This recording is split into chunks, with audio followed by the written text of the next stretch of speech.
The rain hammered down on the cobblestones of London like angry fists, soaking through Emma Caldwell's thin cloak in seconds. Midnight. Outside the towering doors of St. Paul's Cathedral, she stood alone, trembling, a single sheet of paper clutched in her frozen fingers. The anonymous letter had arrived only an hour earlier, its words burning into her mind even now. If you want the truth about the Father you still worship, come alone before it is too late. A flash of lightning split the sky. Then, the sharp crack of a pistol shattered the night. The bullet whistled past her ear so close she felt the heat. Stone chips exploded from the cathedral wall behind her. Emma gasped, pure terror flooding her veins. She ran. Her boots slipped on the wet stones. Rain blinded her. Her heart hammered so violently she thought it would burst. Another shot rang out, closer this time. She darted left, then right, breath coming in ragged sobs. She never saw the tall figure in the black greatcoat until she crashed straight into him.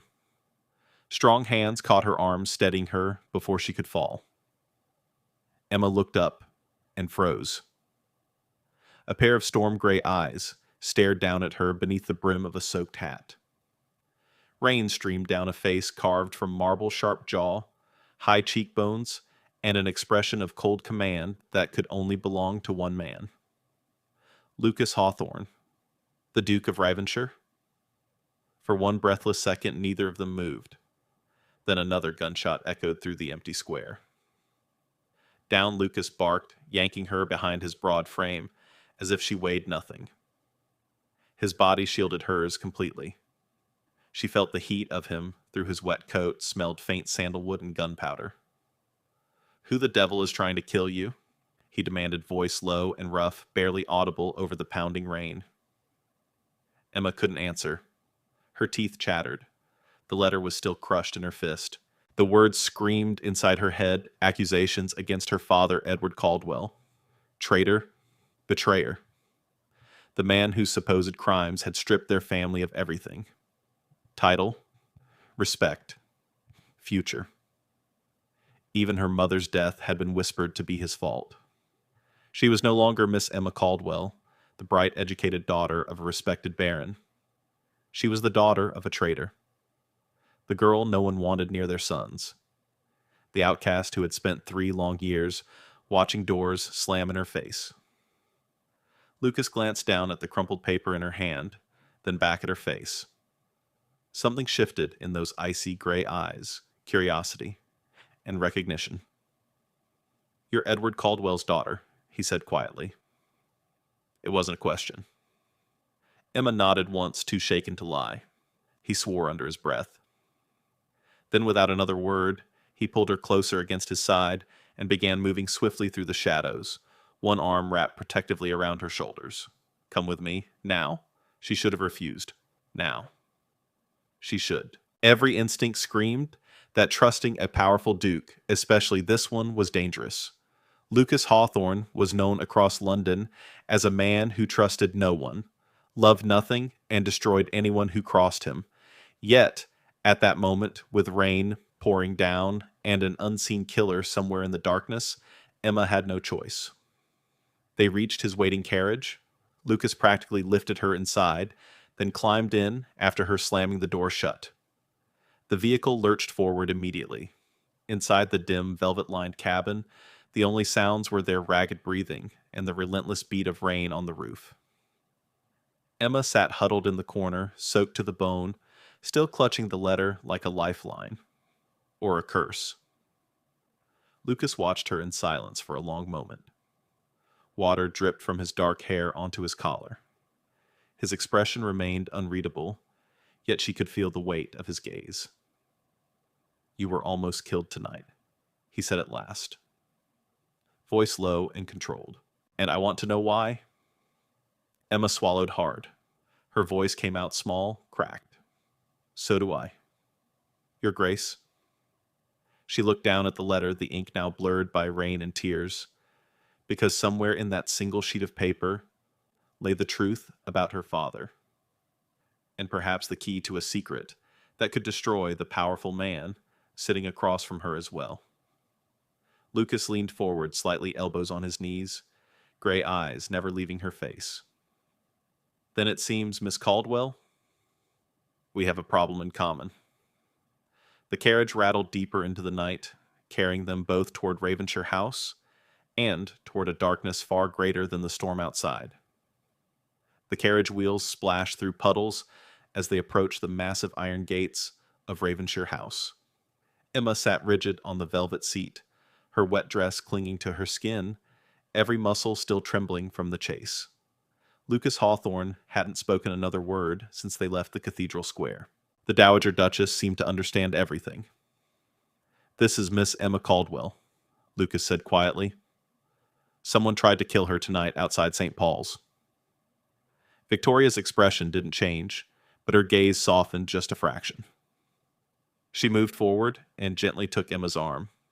"Come, child. You're freezing. Let's get you warm and dry before you catch your death."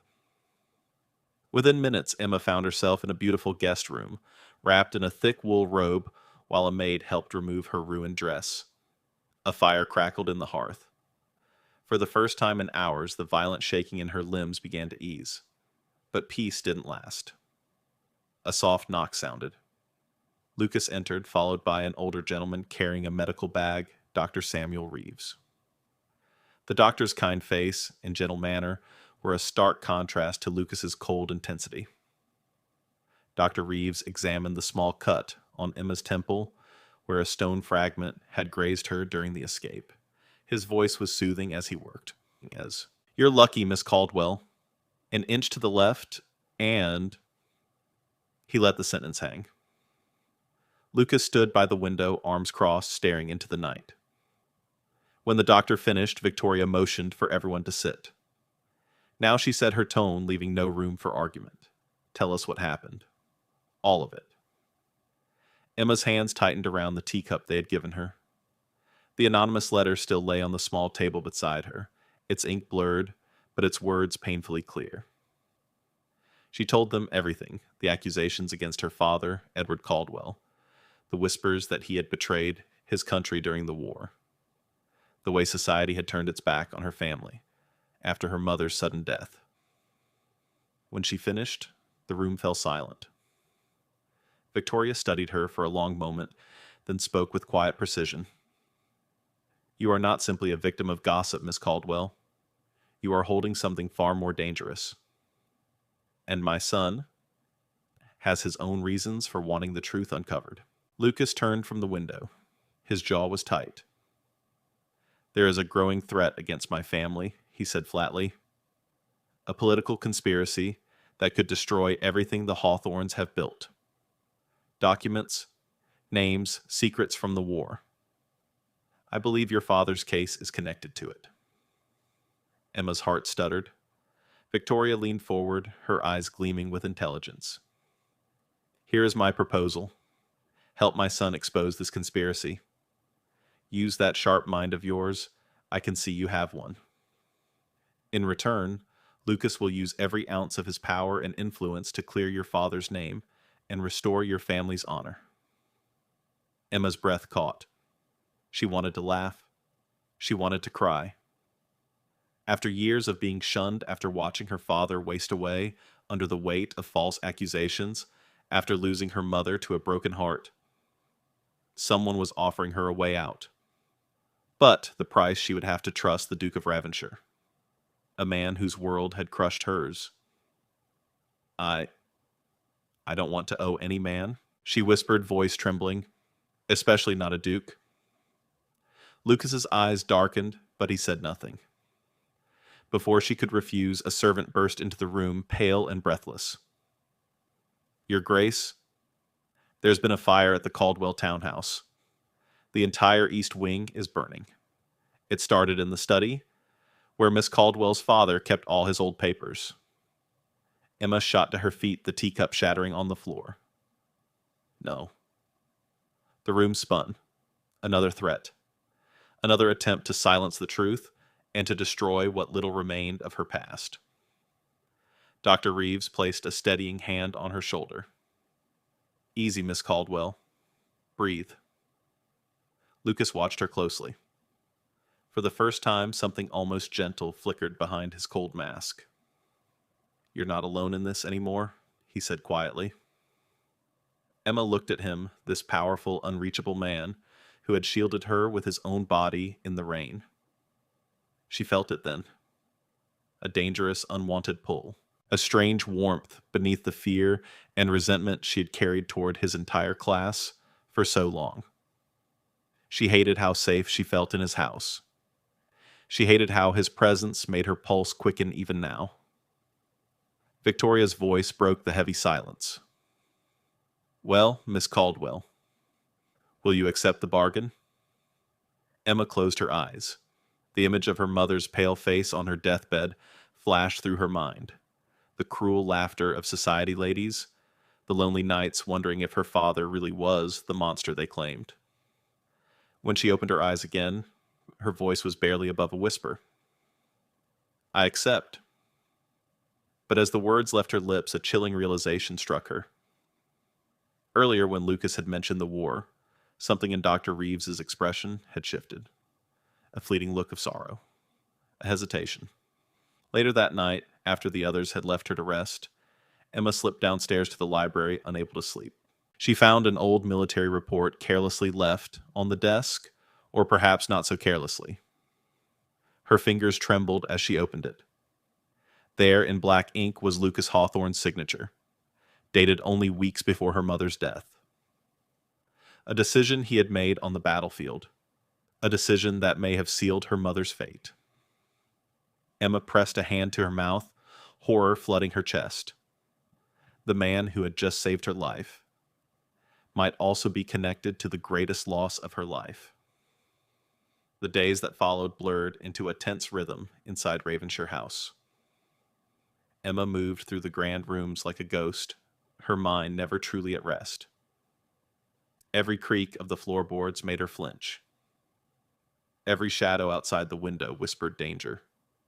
Yet she and Lucas had begun their uneasy alliance. They attended the first ball together 3 nights later, the grand midwinter assembly at Lord Harrington's estate. The chandeliers blazed with 1,000 candles. Silk gowns rustled like whispers. Laughter floated through the air, sharp and hollow. Lucas offered his arm at the entrance. His voice was low, meant only for her. "Stay close. We must appear attached." Emma's stomach tightened. She hated the word, hated how natural his arm felt beneath her gloved fingers. But she nodded and lifted her chin, stepping into the glittering crowd as the Duke of Ravenshire's newest interest. Lord Reginald Voss was there. The moment she saw him across the ballroom, tall, golden-haired, smiling, with practiced charm, a chill ran down her spine. He had once been Lucas's closest friend in the army. Now he watched them with eyes that gleamed too brightly. Lucas guided her through the crowd with effortless grace, his hand resting lightly at the small of her back. To everyone watching, they looked like a couple lost in each other. Only Emma felt the rigid tension in his body. Then unexpectedly, a familiar voice reached her. "Emma, my dear cousin, is that really you?" Lady Beatrice Langley emerged from a group of ladies, her warm brown eyes wide with genuine surprise and something deeper recognition. She pulled Emma into a quick embrace, whispering against her ear, "I know what they did to your father. They tried to destroy me too. We need to talk. Alone." Before Emma could respond, Lucas drew her away, but the seed had been planted. Beatrice was no longer just family. She was an ally. Later that evening, in a quiet alcove away from the music, Lucas finally spoke more than duty required. His fingers brushed hers as he handed her a glass of punch. "You're trembling," he murmured. Emma looked up at him. The candlelight softened the harsh lines of his face. "I'm pretending to be something I'm not," she admitted, voice barely above a whisper. "And it terrifies me." Lucas was silent for a long moment. Then so quietly she almost missed it. He said, "I know what it feels like to wear a mask every day."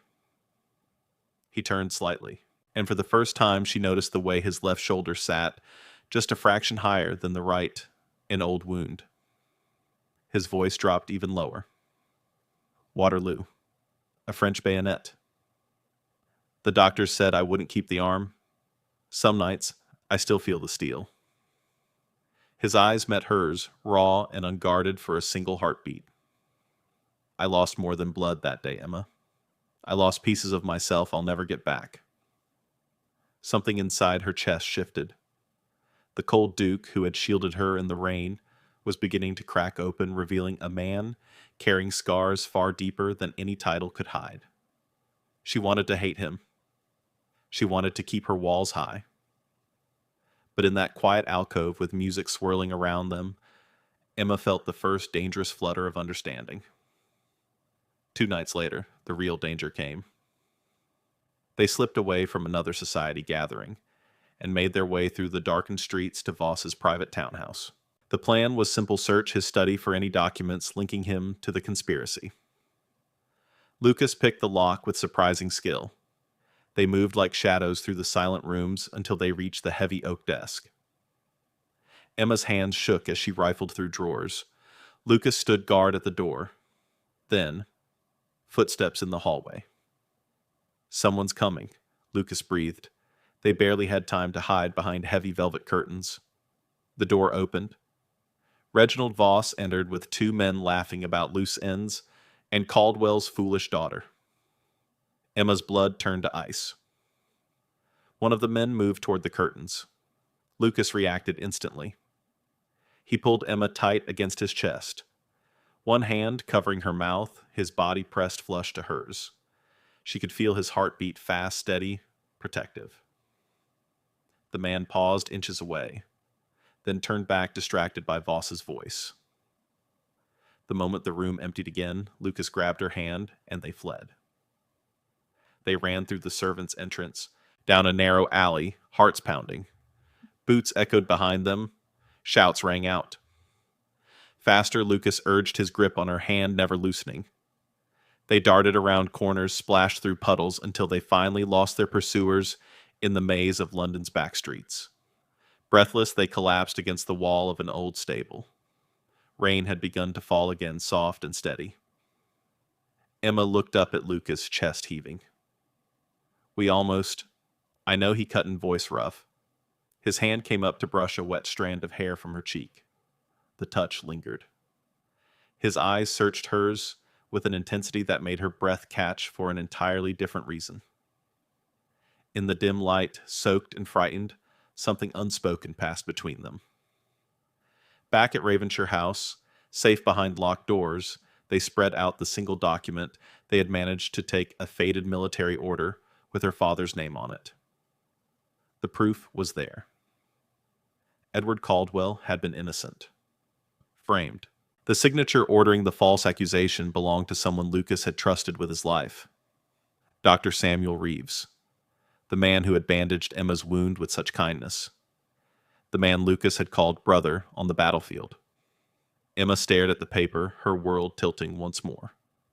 The ally who had offered her safety, the friend who had listened to Lucas's nightmares, was the very man who had helped destroy her family. Lucas stood frozen beside her, his face drained of color. For the first time, the powerful Duke of Ravenshire looked truly broken. The silence in the library was suffocating. Emma stood frozen, the faded military order still trembling in her hands. The signature at the bottom wasn't Dr. Samuel Reeves.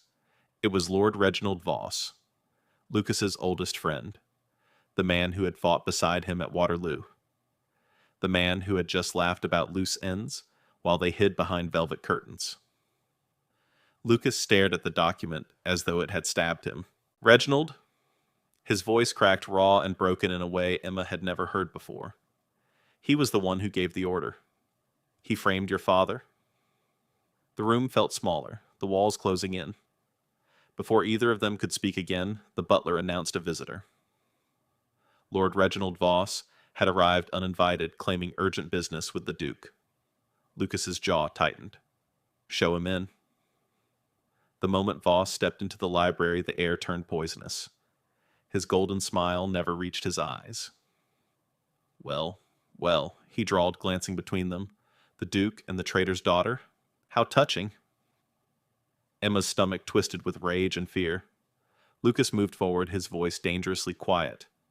You framed Edward Caldwell. You destroyed his family. Why, Voss laughed softly, circling the desk like a predator. Because power is never given, Lucas. It's taken. Your precious friend Reeves helped gather the false evidence, but I gave the final command. And you? He turned his cold gaze on Lucas. You played your part beautifully? Lucas went very still. What are you talking about? Voss's smile widened, cruel and satisfied. Remember that night at Waterloo? The retreat order you signed under pressure? The one that left our flank exposed? That delay allowed certain sensitive information to reach the wrong hands. Information that made Edward Caldwell look like the perfect scapegoat. You didn't know it then, but your signature helped bury him. And when his wife, dear Emma's mother, learned the truth and threatened to expose everything, well, let's just say her heart gave out rather conveniently. Emma felt the floor tilt beneath her. A broken sob tore from her throat. Her mother's pale face on the deathbed flashed before her eyes, the quiet tears, the whispered, I'm sorry, my love, the way she had clutched Emma's hand until the very end. You... Emma's voice shook with fury and pain. You killed her. Both of you. She looked at Lucas, betrayal slicing through her like ice. And you? You helped them? Lucas's face drained of all color. His hand reached for her, but she stumbled backward. Don't touch me. The words came out sharp, trembling. I trusted you. I let you bring me here. I let myself believe. Her voice broke. I'm nothing but a tool to you, just like my father was. She turned and fled the library, tears burning her eyes. The grand staircase blurred as she ran up to her room. Her hands shook so violently she could barely turn the key in the lock. Inside, she began throwing her few belongings into a small valise. She wouldn't stay another night under this roof. Not with the man whose signature had helped destroy her mother. A soft knock sounded. Emma. It was Dr. Samuel Reeves. She opened the door, a crack, eyes red and swollen. The doctor stepped inside, his kind face heavy with sorrow. Lucas is downstairs. Destroying himself, he said quietly. He never knew the full truth. That order was manipulated. Voss used his trust against him, but Lucas carries the guilt anyway. He always has. Emma shook her head, fresh tears falling. I can't stay here. Every time I look at him, I see my mother's grave. Dr. Reeves placed a gentle hand on her shoulder. Running won't heal the wound, Miss Caldwell. And Lucas, he's finally learning that protecting his old honor might cost him the only real thing he's found in years. You. Before she could answer, another voice came from the doorway.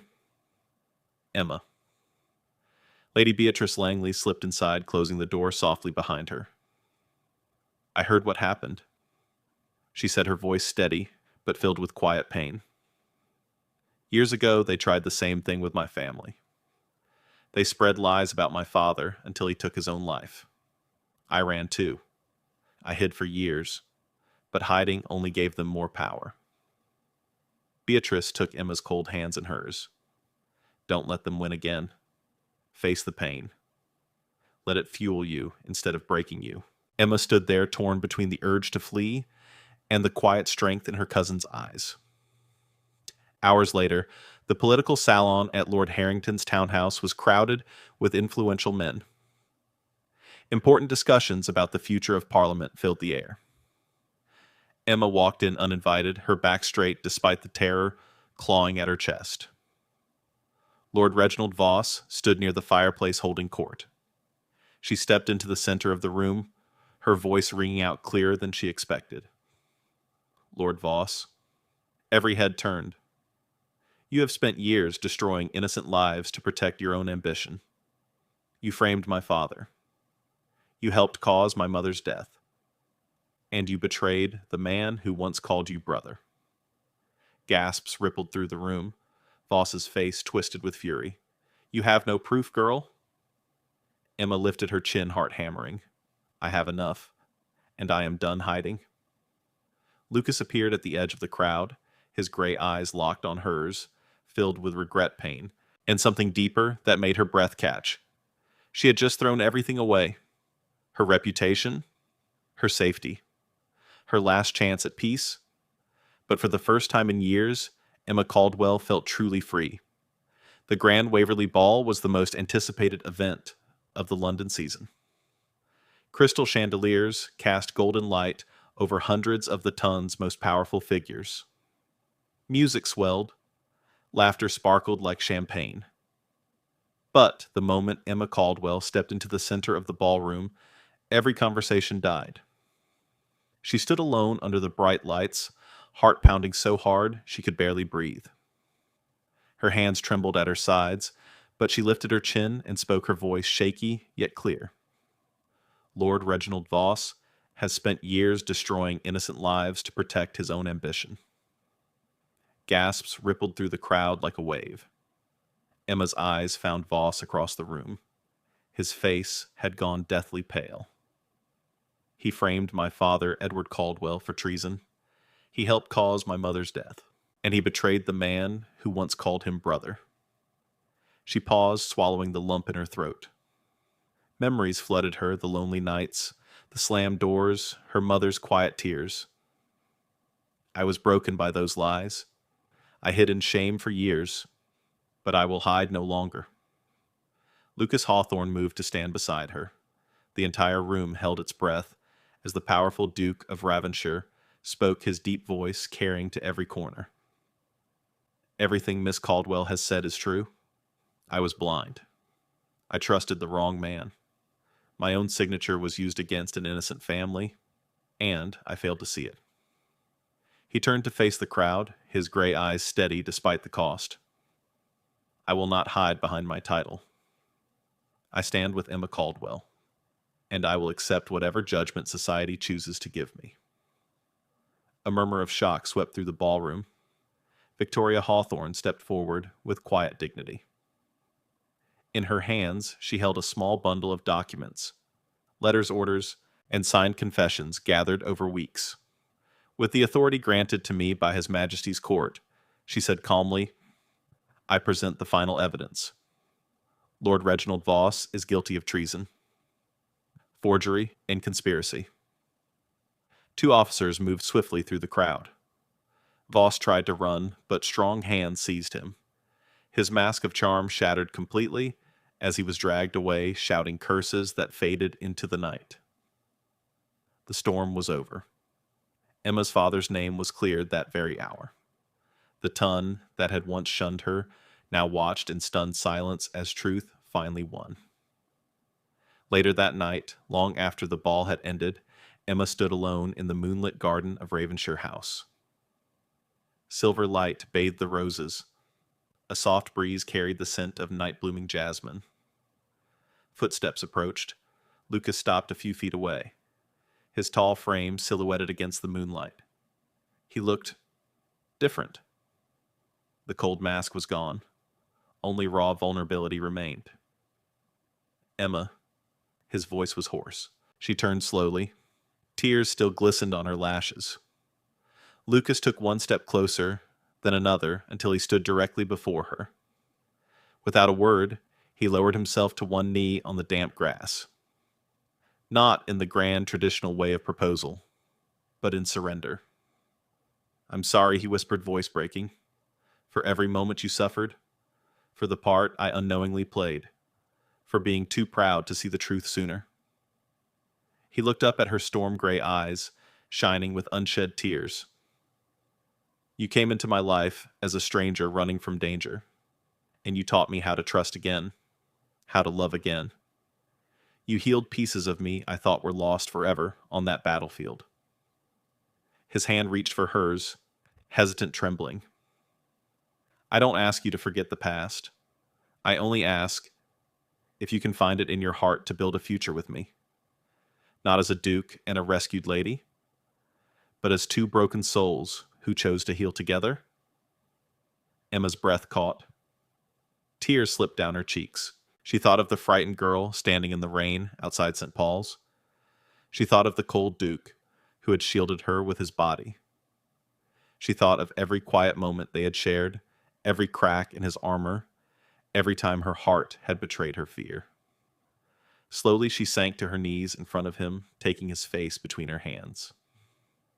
"I accept," she whispered. "Not for power, not for security, but because loving you has shown me that even the deepest wounds can still bloom into something beautiful." Their foreheads touched. In the quiet garden, under the watchful moon, two scarred hearts finally found peace. Years later, the gardens of Hawthorne Estate rang with laughter.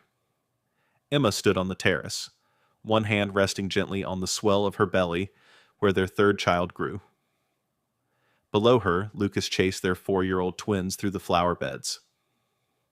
Finn Hawthorne tackled his father's legs with a delighted shriek, while little Lily danced around them, her dark curls bouncing. "Papa." "You're too slow," Lily cried. Lucas laughed a rich free sound that still made Emma's heart flutter after all these years. Victoria Hawthorne sat nearby in a wicker chair, watching her grandchildren with soft eyes. She had become the most loving grandmother any child could wish for. Dr. Samuel Reeves visited often, his quiet friendship with Lucas fully restored through years of honest healing. And Lady Beatrice Langley had found new purpose helping other women recover from society's cruel whispers, her own scars now transformed into strength. Emma's gaze returned to her husband. Lucas looked up, caught her eye, and smiled the kind of smile that still made her feel like the only woman in the world. He crossed the lawn, grass-stained and breathless, and pulled her gently into his arms. "I love you, Emma Hawthorne," he murmured against her hair. More with every passing day. She leaned into his warmth, heart full. "And I love you," she whispered back, "for teaching me that justice doesn't always come from the powerful, but from those brave enough to face their own darkness and still choose love. Finally, let me send my deep thanks to you. We appreciate you more than you think. If this tale stirred something deep inside, we invite you to remain part of this frontier of memories. More true stories of honor, compassion, and destiny are waiting for you here. Subscribe, share, comment, and thank you for riding with us today. Aviso legal barra disclaimer. Our content is designed for artistic and entertainment purposes and may reinterpret historical themes using fictional touches. We apply AI tools thoughtfully, only to support production while keeping human supervision over editing, emotional tone, and narrative coherence. We always comply with regulatory guidelines for AI-based media and avoid deepfake practices or identity manipulation. All supporting components remain legally sourced. Please ask for authorization before sharing or adapting any segment. Your respect makes it possible for us to continue telling meaningful stories